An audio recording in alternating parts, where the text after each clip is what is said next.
Baik, bismillahirrahmanirrahim. Assalamualaikum warahmatullahi wabarakatuh. Perkenalkan, saya atas nama Muhammad Ali Akbar. Saya adalah seorang mahasiswa STAIN Majene, jurusan Usuluddin Adab dan Taqwa, prodi Ilmu Al-Quran dan Tafsir. Nah, di sini saya mendapatkan tugas dari dosen mata kuliah Manajemen Qurani, yaitu Bapak Zulkifli MTHI, untuk mempresentasikan materi yang telah kami bahas di pertemuan perkuliahan untuk menyelesaikan tugas ujian akhir semester khusus mata kuliah ini. Nah, di sini saya akan mempresentasikan terkait dengan bagaimana manajemen waktu dalam Al-Quran. Nah, jadi sebelum masuk ke dalam pembahasan, di sini saya akan menjelaskan dua hal yang paling penting, dua hal utama dalam pembahasan ini. Yang pertama, saya akan membahas mengenai bagaimana konsep waktu dalam Al-Quran. Kemudian yang kedua, bagaimana manajemen waktu dalam Al-Quran. Sebelum saya masuk ke dalam pembahasan, di sini saya ingin menyampaikan kepada kita semua bahwa waktu adalah sesuatu yang sangat penting, sesuatu yang urgent untuk kita manfaatkan dengan sebaik-baiknya, karena waktu ini adalah salah satu nikmat yang paling besar yang diberikan Tuhan kepada kita. Keberhasilan pekerjaan seseorang atau kegiatan yang dilakukan oleh seseorang itu tergantung dari bagaimana pengelolaan waktu yang digunakan. Ketika seseorang mampu mengelola waktunya dengan baik, maka secara otomatis aktivitas yang dilakukan itu akan berhasil, akan membawa keuntungan bagi dia.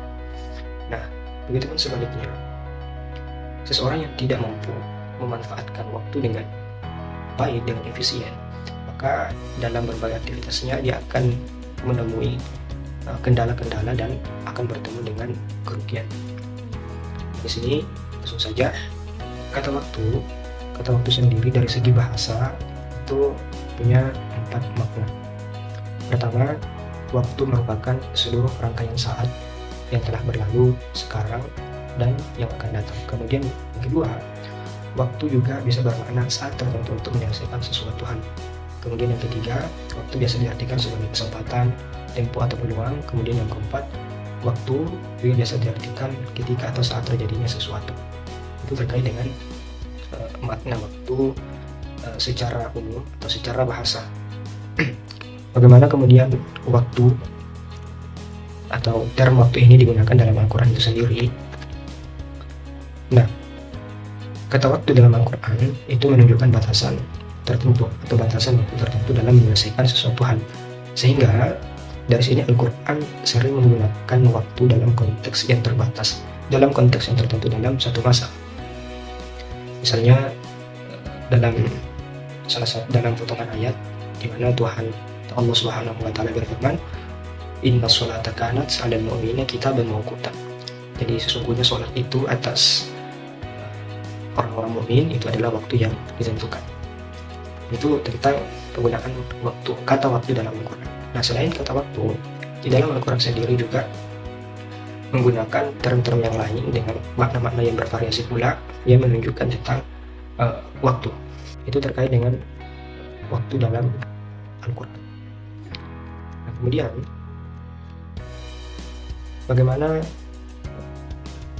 manajemen waktu atau bagaimana konsep manajemen waktu dalam Al-Quran itu sendiri? Apakah dalam Al-Quran juga membahas tentang bagaimana memanage waktu dengan efisien dan efektif? Baik, manajemen waktu dalam Al-Quran. Secara etimologi, kata manajemen itu berasal dari bahasa Inggris, management. Dengan kata dasar manage artinya mengurus, mengatur, mengelola, dan sebagainya. Sedangkan waktu itu biasa diartikan sebagai peluang, tempo, atau kesempatan. Jadi, ketika digabung, maka yang dimaksud dengan manajemen waktu itu adalah kegiatan atau satu aktivitas mengelola atau memanage waktu atau kesempatan. Nah, kemudian dari segi terminologi, manajemen waktu itu dapat diartikan sebagai keterampilan mengatur waktu agar berhasil mencapai cita-cita atau tujuan hidup positif yang diinginkan. Nah, kemudian pembahasan selanjutnya terkait dengan apa urgensi manajemen waktu itu sendiri. Nah, di sini dalam PowerPoint ini, yang pertama supaya terhindar dari kerugian dalam segala hal. Nah, di sini seseorang yang tidak bisa memanfaatkan waktunya dengan baik akan bertemu dengan yang namanya kerugian dalam berbagai hal. Kerugian di sini itu adalah kerugian yang besar dan beragam. Sebagaimana ini diterangkan juga oleh Pak Quraish Shihab dalam tafsirnya, tafsir Al-Misbah, bahwa Al-Quran menggunakan kata khusrun dalam bentuk nakir dan tanwin ini untuk menunjukkan bahwa kerugian yang dimaksud di sini adalah kerugian yang besar dan beragam macamnya. Sebagaimana dalam ayat innal insana lafi khusrin. Nah, itu adalah urgensi yang pertama. Kenapa seseorang harus memanage waktunya dengan baik. Kemudian yang kedua, yaitu agar tercipta sebuah keteraturan hidup. Nah, seseorang yang tidak bisa memanfaatkan waktunya dengan baik, maka secara otomatis segala kegiatan yang ada dalam kehidupannya itu pun tidak terpola dengan baik. Berbeda halnya dengan mereka yang punya mempunyai jadwal, punya manage pengaturan yang baik terkait dengan waktu untuk melaksanakan aktivitasnya, maka segala aktivitas yang dilakukan itu akan terasa lebih mudah dan dapat terselesaikan tepat pada waktunya. Akan terjadi sebuah keteraturan hidup dalam memanage waktu dengan baik. Kemudian yang ketiga, seseorang yang bisa memanage waktu dengan baik akan menuai hasil dari investasi. Apa maksudnya investasi? Nah, nanti juga kita akan jelaskan apa maksudnya investasi. Yang jelas ada seseorang yang berkata bahwa apa yang kita tanam hari ini itu akan kita tuai di masa yang akan datang. Artinya dalam kehidupan kita, dalam kehidupan sehari-hari maupun yang sifatnya duniawi maupun yang ukhrawi, itu kita harus punya planning ke depannya, kita harus punya perencanaan untuk ke depannya.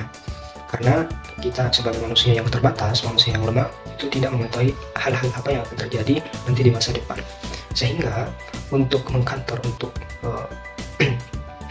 mewaspadai hal-hal yang tidak diinginkan, maka kita semestinya harus punya planning untuk ke depannya.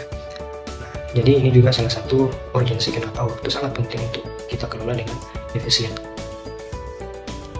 Nah, selanjutnya pembahasan selanjutnya bagaimana kemudian cara memanage waktu yang ada di dalam Al-Quran. Nah, di sini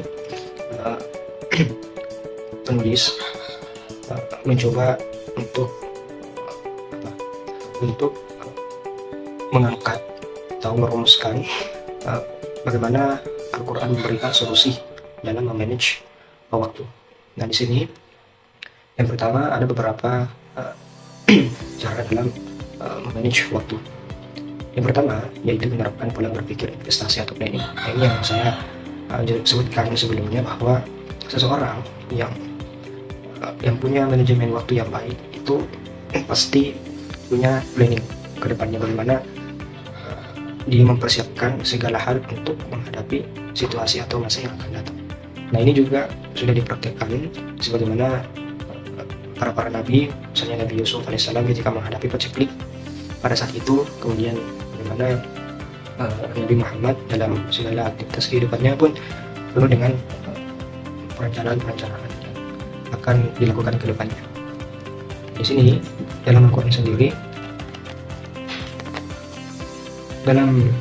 sendiri menjelaskan tentang pentingnya planning ini.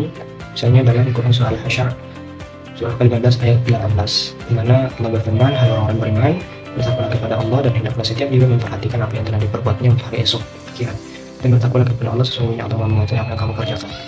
Itu cara yang pertama. Kemudian yang kedua adalah menerapkan sikap produktif dan disiplin. Sebagaimana yang saya singgung sebelumnya, bahwa salah satu urgensi memanage waktu adalah untuk memperoleh keteraturan hidup. Nah, sikap produktif dan disiplin sangat dibutuhkan agar tercipta sebuah keteraturan hidup ini. Nah, dalam Al-Quran terdapat beberapa ayat memberikan pesan baik tersurat maupun tersirat agar manusia bersegera dalam gerak dan langkahnya untuk memanfaatkan waktu dengan sebaik-baiknya dengan seefektif mungkin.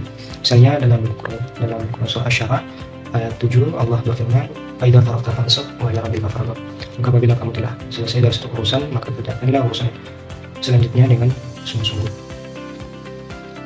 Itu cara yang kedua. Kemudian yang ketiga adalah membagi waktu secara efektif.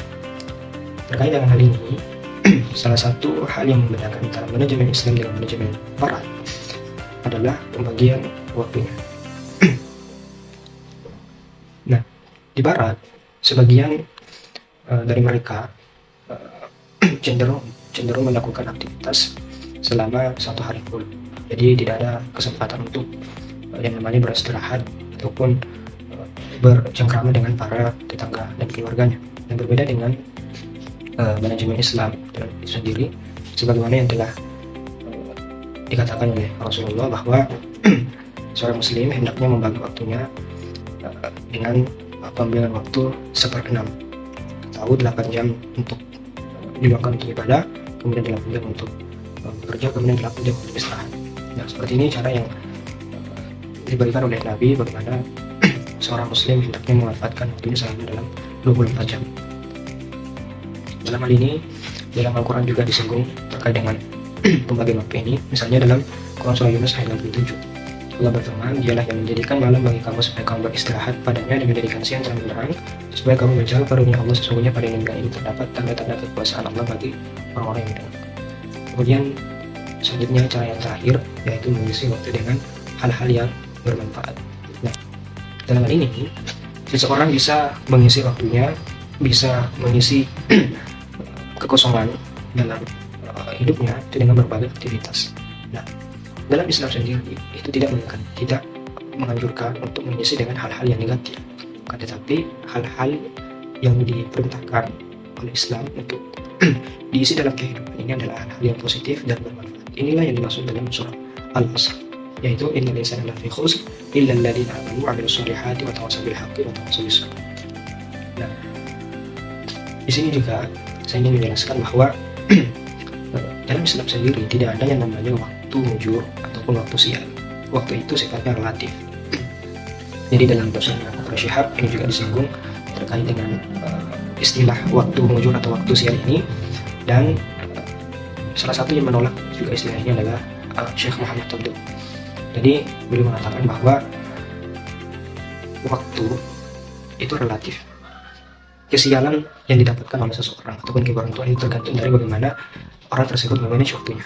Kalau dia memanage dengan baik, maka hasil yang akan dapatkan tentu baik pula. Begitu sebaliknya.